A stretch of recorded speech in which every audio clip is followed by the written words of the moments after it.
तो स्वागत है आपका डिफेंस एक्स पे दोस्तों। तो आज हम बात करने वाले कोरोना वायरस के बारे में। दोस्तों ये बात तो सबको पता है कि कोरोना वायरस चीन की एक चाल थी, एक जैविक हथियार था, लेकिन आज हम कुछ ऐसे तथ्यों के बारे में बातचीत करेंगे जिससे बात पूरी तरीके से साबित हो जाती है। तो चलिए दोस्तों चलते हैं पिछले साल 31 दिसंबर 2019 को, जब ये पहला केस फैलना शुरू हुआ था कोरोना वायरस का, नज़र में आया था कोरोना वायरस। और उस दौरान दोस्तों सबसे मज़े की बात ये है कि उस दौरान हुबे में, चाइना में 18 अक्टूबर 2019 को मिलिट्री ओलंपिक्स चल रहे थे और ये 7th इंटरनेशनल मिलिट्री ओलंपिक्स था वुहान में। और इसलिए चीन ये इल्ज़ाम लगाता है कि इस दौरान यूनाइटेड स्टेट्स की मिलिट्री आई थी चाइना में और उसी ने ये वायरस फैला दिया ताकि चीन की दोस्तों जो है आर्थिक ग्रोथ है वो रुक जाए। ये वाकई हंसी की बात है दोस्तों, लेकिन ये भी गौर करने वाली बात है कि उसी दौरान दोस्तों ये जो है फैलना शुरू हुआ ये वायरस, और उसी दौरान इसके केस भी बढ़ना शुरू हुए थे। और WHO की तो दोस्तों अगर हम बात करें तो WHO की बहुत बड़ी नाकामयाबी है। WHO पूरी तरह नाकामयाब रहा है इसे रोकने के लिए। और WHO के जो चीफ डायरेक्टर जनरल हैं टेड्रोस एडोगन, उनके ऊपर जो है इल्ज़ाम लगाया जा रहा है दोस्तों काफ़ी ज़्यादा। और उनके बारे में ये भी कहा जाता है कि इन्हें दोस्तों जो है चाइना ने प्लांट किया है।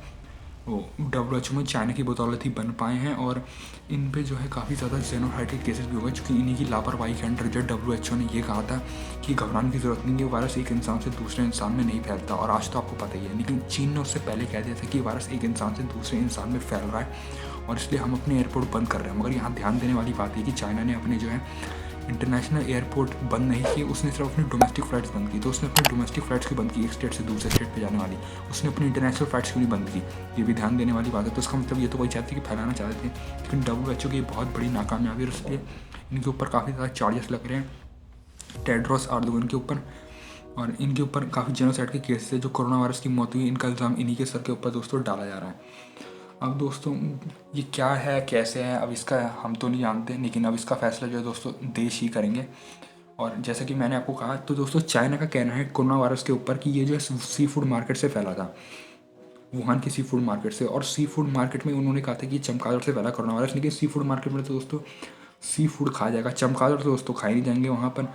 और पहला पेशेंट जो है वो सी फूड मार्केट से कई मील दूर मिला था, और जिस डॉक्टर ने उसे डिटेक्ट किया था उसका नाम था ली वेन लियांग। उसने पहला कोरोना वायरस का केस डिटेक्ट किया था। उसे वुहान की पुलिस ने दोस्तों ये कहते हुए गिरफ्तार कर लिया था कि ये आदमी जो दोस्तों ये वो अफवाह फैला रहा है सोशल मीडिया पे। और उसने जब ये कोशिश की नज़र लगाने की सरकार की इस चीज़ों की तरफ ध्यान आकर्षित करी, तो पुलिस ने उसे गिरफ्तार किया था। वुहान की पुलिस ने ये कहा था कि वो ऐसी अफवाह ना फैलाए, और उसके ऊपर पेनल्टी और चार्जेस लगाने के बाद कुछ महीनों बाद उसे छोड़ दिया गया। मगर फिर दोस्तों वो खुद ही इस वायरस का शिकार बन गया। और उससे पहले उसने BBC के एक जर्नलिस्ट को दोस्तों ये बता भी दिया था इस बारे में कि एक नए तरह का वायरस फैल रहा है, बिल्कुल सार्स जैसा है। मगर उस तौर पे किसी ने ज़्यादा ध्यान नहीं दिया इस पर, लेकिन चाइना ने उसे पकड़ा ही। जब ये डॉक्टर बता रहा था कि कोरोना वायरस का केस फैल रहा, तो चाइना ने आखिर उसे पकड़ा ही। और इसी के साथ साथ दोस्तों शी जिनपिंग ने कुछ महीनों पहले दोस्तों कॉन्फ्रेंस में ये कहा था, करीब 4 महीने पहले, कि हमें अपनी जो बायोटेक लैब्स है हमें उनमें सुरक्षा बरतने की ज़रूरत है। तो आखिर बायोटेक लैब्स में सुरक्षा बरतने की ज़रूरत क्या है, शी जिनपिंग ने ये क्यों कहा कि अगर कि हमें जो अपनी लैब्स में सुरक्षा की और ध्यान देने की ज़रूरत है। अगर कोरोना वायरस किसी लैब से दोस्तों फैला ही नहीं, तो ये बात ध्यान देने की ज़रूरत है कि आखिर ऐसा हुआ कैसे। और इसी के लिए अगर आप गूगल मैप पे सर्च करेंगे, जब जैसे मैंने सर्च किया गूगल मैप्स पे, तो आप देखेंगे वहाँ पे डिजीज़ प्रिवेंशन एंड कंट्रोल नाम की बहुत सारे सेंटर्स हैं, और इन सेंटर्स में दोस्तों चमगादड़ रखे हुए हैं। अब इसमें जो चमगादड़ हैं वो यहाँ पे दोस्तों यहाँ से 500 किलोमीटर दूर वुहान से, तिब्बत और दूसरे स्टेट से लाए गए जिनका भारत के साथ बॉर्डर शेयर होता है। और इनमें जो दोस्तों चमगादड़ दोस्तों इबोला और जैसे दूसरे वायरसेस भी आप देख सकते हैं दोस्तों मैप में, इबोला ऐसे दूसरे वायरस भी इसमें रखेगा। उन पर रिसर्च की आती है। इन्होंने बताया था कि 2000 के टाइम पे, 2000 से 2010 के टाइम पे सार्स नाम की जो महामारी फैली थी, वो जो चमगादड़ फैली थी, इन्होंने रिसर्च करके बताया था।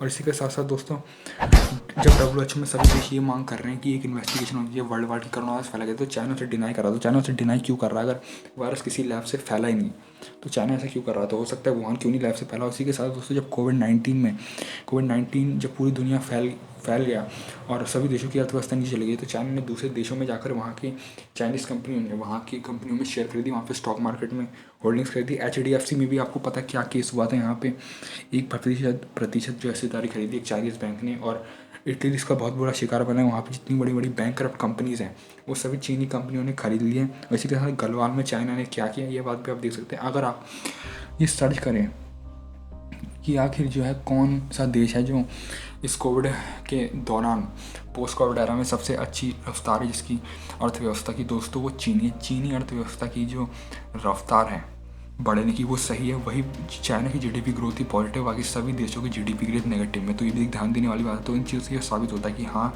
कोरोना वायरस चीन की एक चाल थी। धन्यवाद दोस्तों।